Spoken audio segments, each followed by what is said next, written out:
Olá, tudo bem? Você vai assistir agora uma de nossas ministrações. Antes, queria pedir a você, dá um like nesse vídeo, se inscreve no nosso canal, ative as notificações e assim você fica por dentro de tudo que acontece aqui na Sião. Que Jesus te abençoe, bom vídeo para você. Muito bem. Nós estamos pensando juntos sobre um tema muito importante que é a igreja. Diga comigo, a igreja. E hoje eu quero avançar sobre essa temática. Tudo que nós já falamos nos 2 últimos domingos está lá no nosso canal do YouTube, está lá também no Spotify, você pode rever aquilo que foi dito. Nós estamos fazendo um estudo, nós não estamos pregando, então abrindo a Bíblia, folheando a Bíblia, mudamos um pouquinho nossas ênfases, porque queremos pensar nesse tema tão importante para nós. É por sermos igreja, que por exemplo a gente recebe aqui pastor Silvânio, e ele vai falar lá da Etnos, e você que nunca foi para Etnos, investe via conselho missionário da nossa igreja, e participa do sustento e daquilo que se dá lá. É a igreja que faz isso, é só a igreja que faz esse tipo de coisa, do jeito que a igreja faz. É porque somos igreja que, por exemplo, agora nós estamos desafiando as mulheres a fazer um investimento nelas mesmas e participarem de um retiro. Nunca na história da Batista Sião recente a gente fez um retiro só para mulheres e vamos fazer agora e vai ser uma bênção. É porque somos igreja que sábado próximo agora, 6h30 da manhã, nós vamos encontrar homens para orar e buscar a Deus por 1 hora juntos. É ser igreja que movimenta a gente a olhar para cima, a olhar para o céu, diante de tantas propostas aqui na terra. E nós pensamos sobre esse negócio de igreja, que é um termo técnico do Novo Testamento, que no Novo Testamento significa povo de Deus. Diga comigo, povo de Deus. Toda vez que a palavra eclésia é usada fora do Novo Testamento, ela pode significar um ajuntamento qualquer de pessoas, mas no Novo Testamento ela significa povo de Deus. Ninguém é igreja sozinho. Igreja é conjunto de gente. Esse negócio de sou igreja sozinho lá em casa é para quem não entendeu nada. É por isso que a gente está estudando a Bíblia juntos. A palavra de Deus diz que a igreja é a reunião dos santos. E nós fazemos questão de estarmos juntos porque a palavra de Deus diz: não deixem de congregar como é costume de alguns. Nós não fazemos isso. Nós queremos seguir o que o Senhor tem nos dito. Nós pensamos um pouquinho sobre igreja universal e igreja local. Aliás, antes nós olhamos para essa cena. Expliquei isso na primeira vez que falei. Foi dado essa figura para algumas crianças e pediram para elas pintarem a igreja.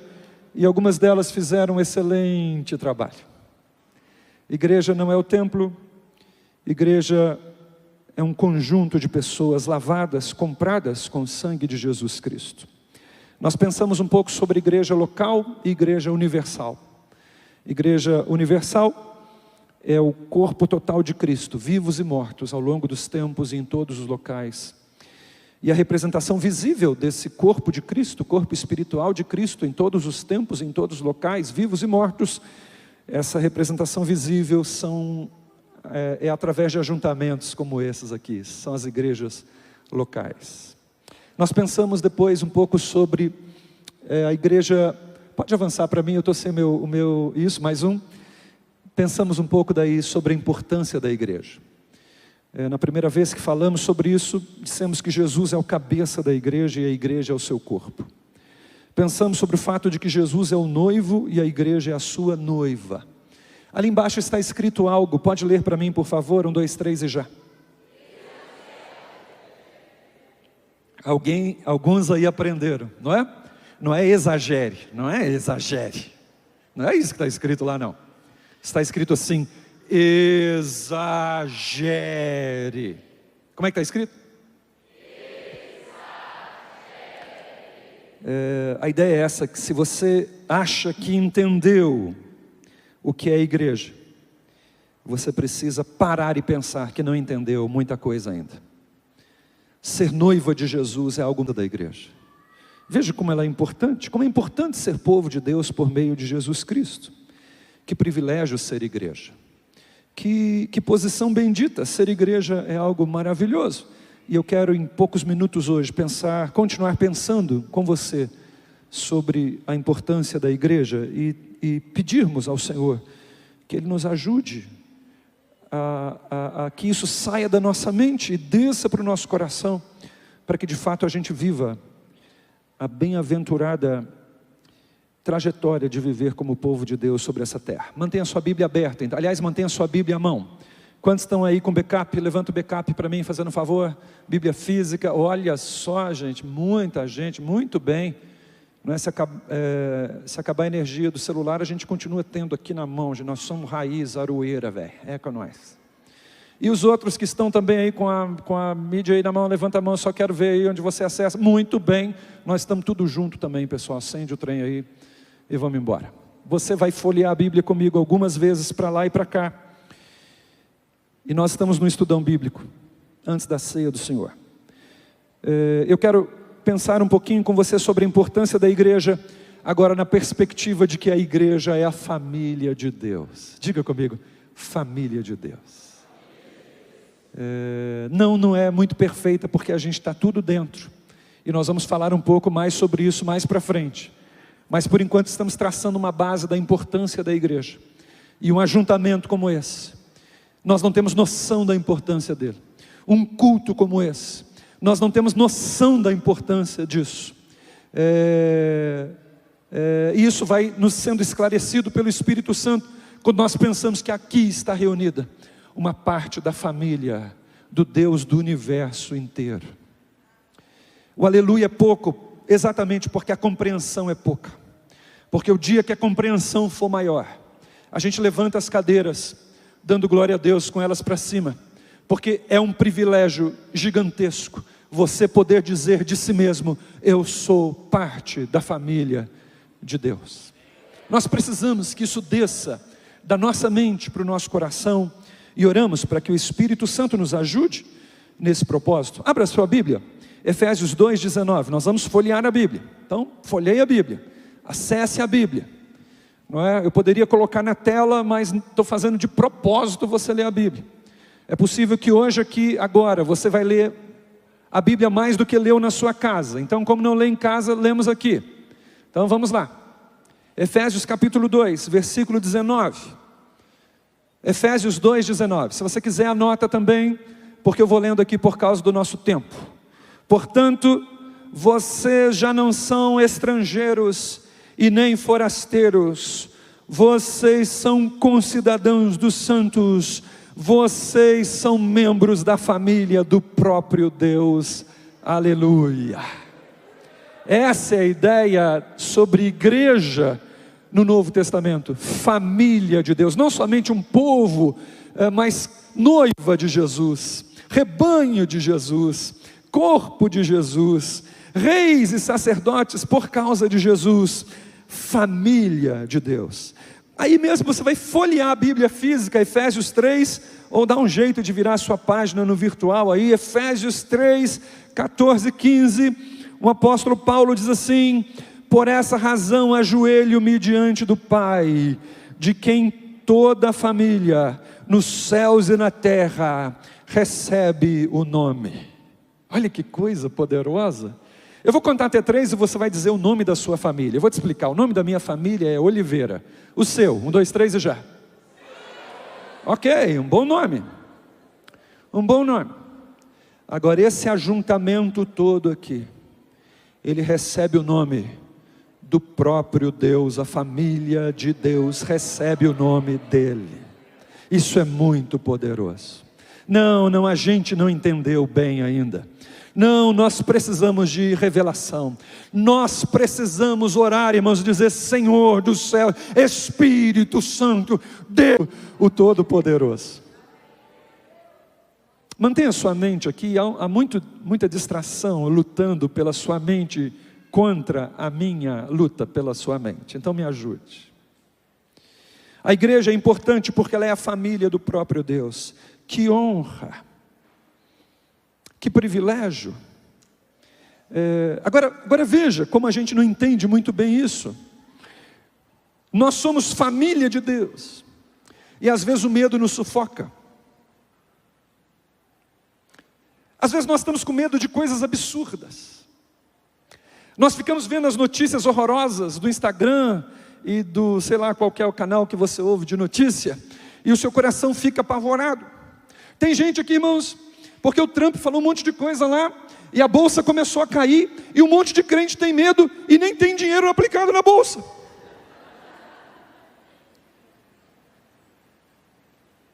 E a gente fica com medos que nós não deveríamos ter. Veja como a gente entende pouco.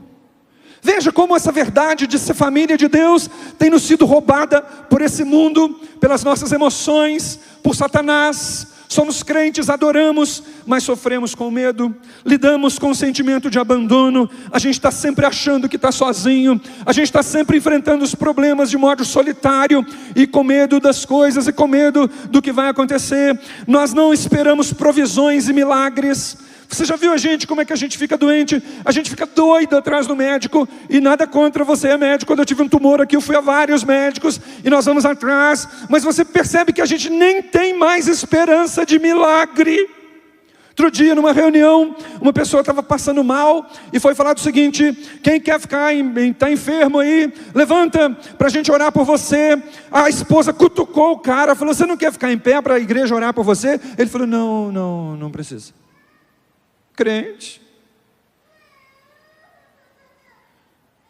somos família de Deus, mas a secularização vai prendendo a nossa mente aqui, e a nossa mente vai ficando mais terráquea do que celestial. Mas louvado seja o nome de Jesus. O Espírito Santo está golpeando a mente dos seus filhos e filhas, produzindo arrependimento, a abertura de mente, para que os sons dos céus ecoem na terra, através de filhos e filhas abençoados de um Deus maravilhoso.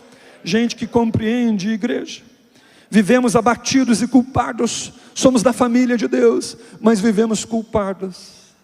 Somos da família de Deus, mas achamos que temos que lutar com a própria força.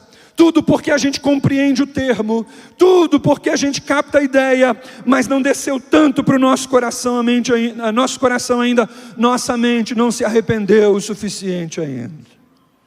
Mas louvado seja Deus, a palavra de Deus está sendo pregada, e ela diz de si mesma que ela é como um martelo que destrói a rocha.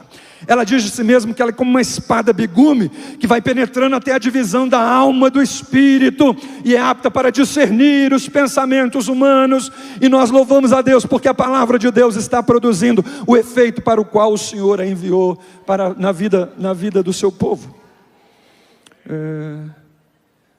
E apesar de nossos sentimentos e nossas inclinações em desobediência e incredulidade, a eterna palavra diz algo poderoso, e eu chamo você a ouvir de novo. A santa palavra diz o seguinte: não somos forasteiros, não somos peregrinos, nós somos concidadãos dos santos, nós somos da família do próprio Deus.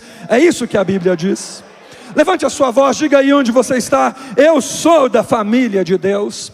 É no meio da luta, irmãos, da tristeza, das não completudes da vida, no meio da enfermidade, da provação, da humilhação, da lágrima, das coisas que nós não entendemos, das incertezas com respeito aos resultados, que nós levantamos para dizer, e levantar o escudo da fé para dizer: eu sou da família de Deus. Isso é maravilhoso.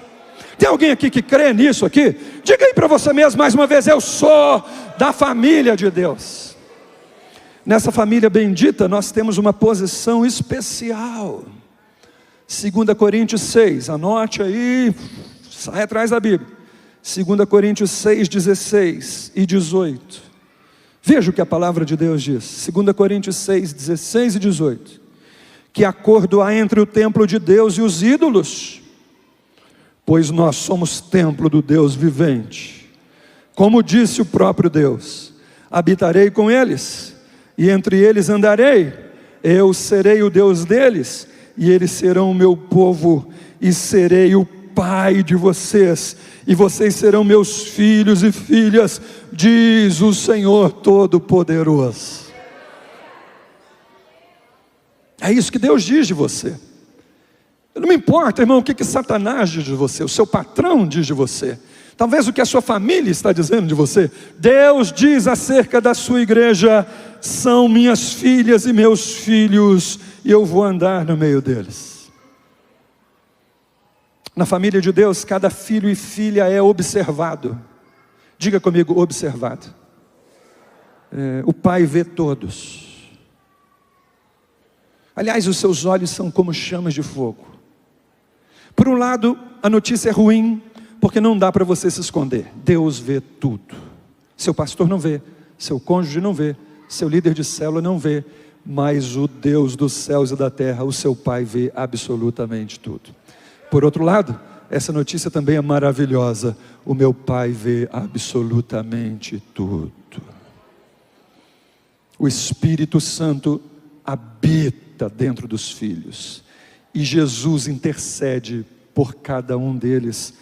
Essa é a realidade da família de Deus. Ninguém é desprezado, ninguém é desvalorizado, ninguém é diminuído pelo Pai. Cada filho e filha é de extrema importância. Você deveria pagar algum almoço para essa pessoa da sua frente essa semana. Você deveria fazer algum investimento na vida dessa pessoa do seu lado essa semana. Você deveria parar de ser munheca e suvina com os crentes da igreja, porque você não tem ideia de como eles são importantes. Aliás, você tem ideia de como eles são importantes, porque o Pai deles lhe dá essa importância toda. E o mesmo Pai deles é o seu Pai maravilhoso, Ele dá importância para você. Você deveria enfrentar as suas lutas e dissabores, sabendo que o seu Pai te valoriza muito. É assim que o Pai trata a família dele. Na família do Pai, cada filho é honrado. Cada filho é honrado. Diga bem alto: o Pai sabe honrar os seus filhos e filhas. Diga bem alto. Me ajude, por favor, diga isso para a pessoa perto de você. O Pai sabe honrar você. Ele sabe como fazer isso. O Pai sabe o jeito de fazer isso. Ele sabe a hora de fazer isso. Deus honra seus filhos. Na família do Pai, cada filho é cuidado. Olhe para mim, por favor. Satanás vai dizer para você que Deus não te vê, mas a palavra de Deus diz que cada filho é cuidado.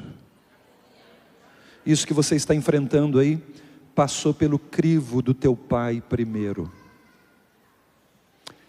Eu sei que é difícil de acreditar com essa mente secularizada, mas antes de atingir um filho e uma filha, passa pela autorização do Pai primeiro. Ele mede o tamanho da sua luta, o tamanho da sua tribulação. Ele não vai permitir que nada maior do que você possa enfrentar atinja seus filhos e filhas. O Pai cuida de seus filhos e filhas. Você deveria dar um aleluia aí onde você está. Você deveria dizer: eu creio nisso em nome de Jesus, porque Satanás está mantendo você oprimida, achando que o teu pai não está te vendo. Minha irmã, o Pai vê seus filhos e filhas. A grande questão, irmã, é se a senhora é filha. Essa é a grande questão. A grande questão, irmão, é se o senhor é filho. Porque se é filho e filha, na palma das minhas mãos te tenho gravado, diz o Senhor dos exércitos, acerca de seus filhos e filhas. Nós precisamos sair do lugar do abandono, irmãos, dos elos que nós fizemos com a orfandade, e virmos para o seio da família, de um pai que ama. Eu não vou dizer que você não tenha que fazer os seus esforços, mas eu estou dizendo que enquanto você faz os seus esforços, você abra mão. Passe o peso da sua tristeza, do medo, da incredulidade, das dores. Abra as mãos. Deixa Deus pegar aquilo que você está às vezes segurando de modo indevido. Essa posição maravilhosa de ser igreja, família de Deus, filho de Deus, não é natural. Nós não nascemos assim. A Bíblia ensina que nós nascemos em pecado. Diga comigo: eu nasci em pecado. A Bíblia diz que nós somos filhos da desobediência.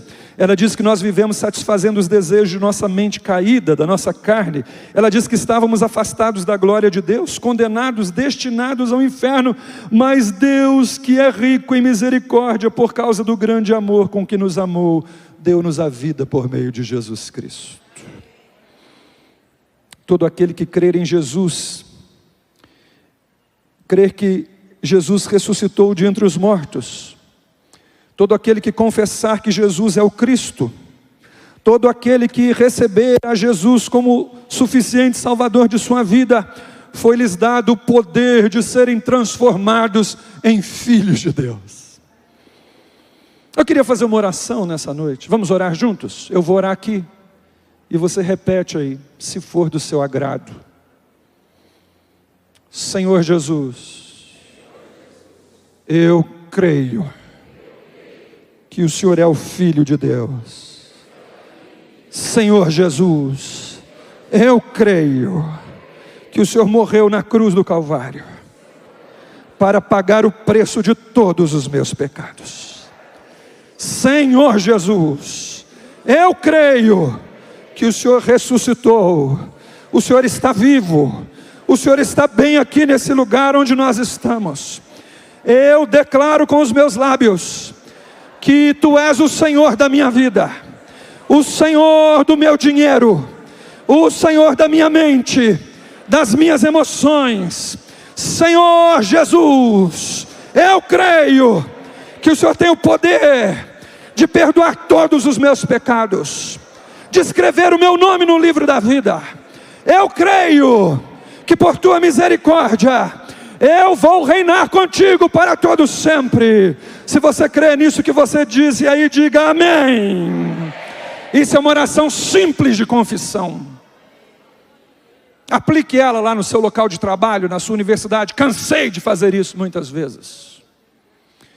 Porque se você fez essa oração de coração, hoje aqui pela primeira vez, e se você crer de coração, e se você confessou de coração, a palavra de Deus diz que você passa a ser filho do próprio Deus, membro da família de Deus. Deus não mente, a sua palavra é a verdade. E hoje aqui nesse lugar, acompanhando a gente pela internet num culto longo, ou ouvindo essa pregação em algum dia da sua vida, tem gente aqui entrando para a família bendita de um Deus maravilhoso.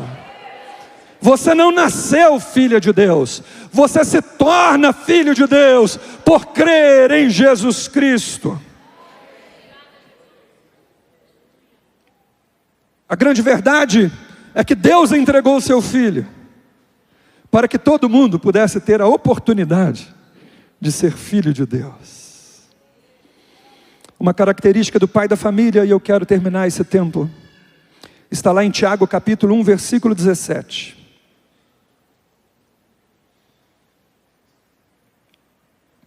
Tiago 1,17. Toda boa dádiva e todo dom perfeito vem lá do alto, descem do Pai das luzes, aquele que não muda, como sombras inconstantes. Uma das características do pai da família, e eu quero pensar numa aqui hoje, ele é o Pai das luzes. Diga comigo, o Pai das luzes.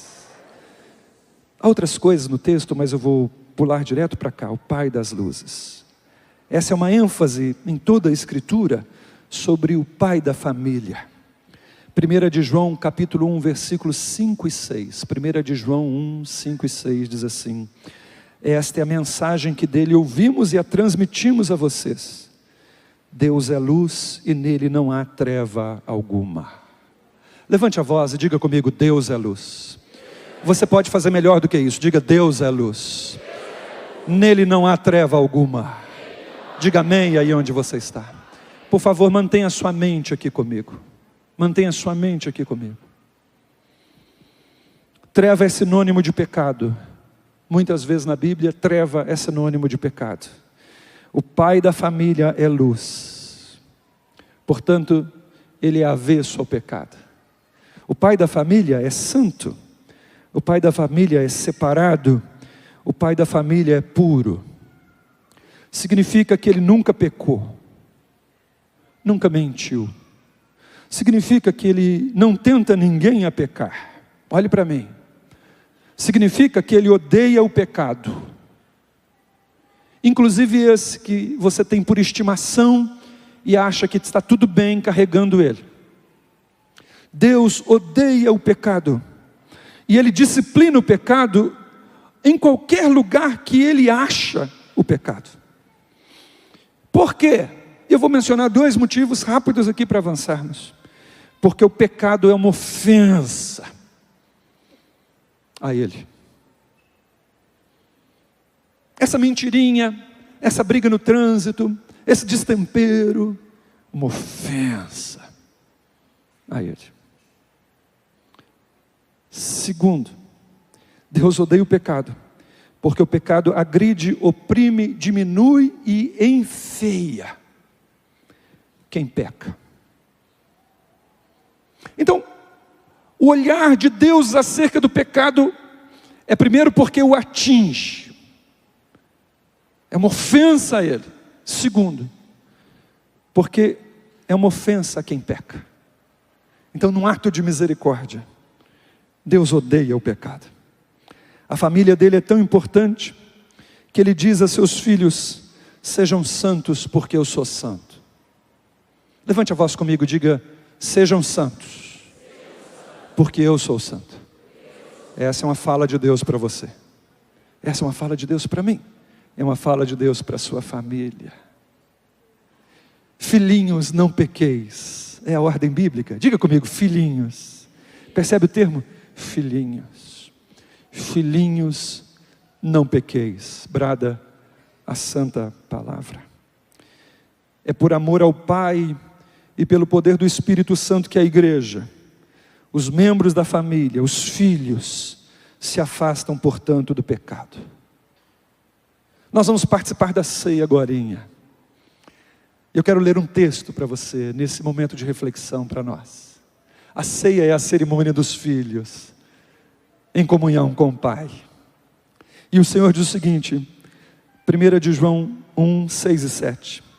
Se afirmarmos que temos comunhão com o Pai, mas andarmos nas trevas, mentimos e não praticamos a verdade. Se, porém, andarmos na luz, como Ele está na luz, temos comunhão uns com os outros, e o sangue de Jesus, diga comigo, o sangue de Jesus, diga mais alto, e o sangue de Jesus, o seu Filho, diga, o seu Filho, nos purifica de todo o pecado. Diga um aleluia aí onde você está. Eu quero chamar você a se colocar em pé aí onde você está.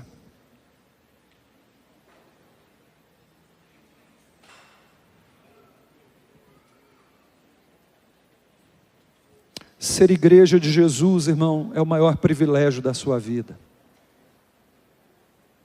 Olhe para mim, nós refletimos pouco nisso, nós pensamos pouco nisso, e aí às vezes a gente acha que aquele título lá é que diz que a gente é importante, é o salário, olhe para mim por favor, é o carro, é o poder aquisitivo. Infelizmente nossos bancos de igrejas estão cheios de pessoas que estão achando que o que fazem e o que têm é que eles conferem importância. Deixa eu dar uma palavra de Deus para você, o que curar um instante com você nessa hora, e nós vamos preparar a ceia do Senhor, e encerrarmos essa reunião juntos. Curve a sua cabeça. Irmãos e irmãs, Jesus está edificando a igreja nesse exato momento. Hoje, nesse exato momento, Jesus está edificando a sua igreja, Ele está cuidando da sua igreja. Alegre-se em ser igreja. Essas tribulações, essas lutas, elas não se podem comparar com a glória que vai ser manifestada sobre a igreja dentro de pouco tempo. Jesus ama e cuida da sua igreja. Jesus vai apresentar a sua igreja a si mesmo. Ouça, o destino da igreja de Jesus é ser apresentada diante dele. Ele vai fazer isso com seus filhos e filhas. O seu futuro é maravilhoso. O seu destino é maravilhoso. Deus cuidou de tudo para que o seu futuro seja brilhante, Ele está cuidando para que você se apresente diante dele no tempo devido, como um filho amado, uma filha amada, para viver com ele para sempre. Pai, nós adoramos o Senhor. Perdoa-nos, Deus, porque de fato a gente não entende mesmo. Mas o Senhor toma para si a responsabilidade de esclarecer as nossas mentes e corações. E obrigado porque o Senhor enviou essa palavra para o teu povo, e ela não vai voltar vazia para o Senhor. No tempo devido ela vai produzir a 60 e a 100 por um. Nós te louvamos por isso. Muito obrigado por ter assistido o nosso vídeo. Espero que esse vídeo tenha abençoado sua vida e, se possível, compartilhe ele com o máximo possível de pessoas. Jesus te abençoe.